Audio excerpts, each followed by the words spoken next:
In today's video, I'm going to teach you. Today, I'll show you how to calculate the mean in Google Sheets on desktop.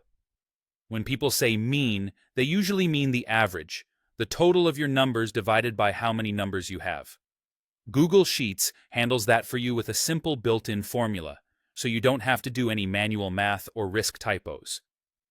Open your Google Sheet and click an empty cell where you want the result to appear. Choosing a clear spot helps you see the answer without covering your existing data, and it keeps your sheet tidy and easy to read. Now type the formula exactly like this: X average range. This tells Google Sheets to compute the arithmetic mean for whatever cells you specify between the parentheses. Next, replace the word range with the cells that contain your numbers. For example, if your values run down column B from row 2 to row 10, you would type B2, B10. The letter indicates the column, the number indicates the row, and the colon means from the first cell through the last cell, inclusive. Make sure you reference only the cells with the data you want.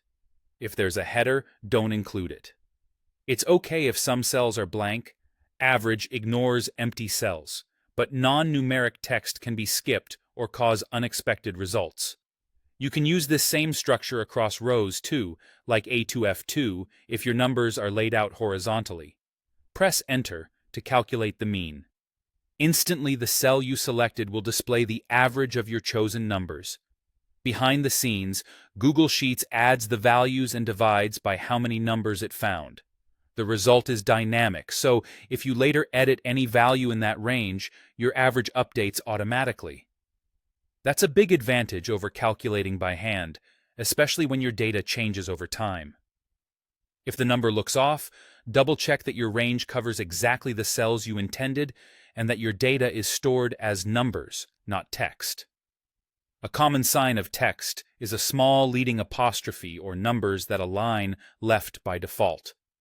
Also confirm that you didn't accidentally include a header or miss the closing parenthesis in the formula. This simple approach works for everything from test scores to monthly sales or completion times. No matter the scenario, the formula structure stays the same. Average, then the range of cells you want. And that's how you calculate the mean in Google Sheets on desktop.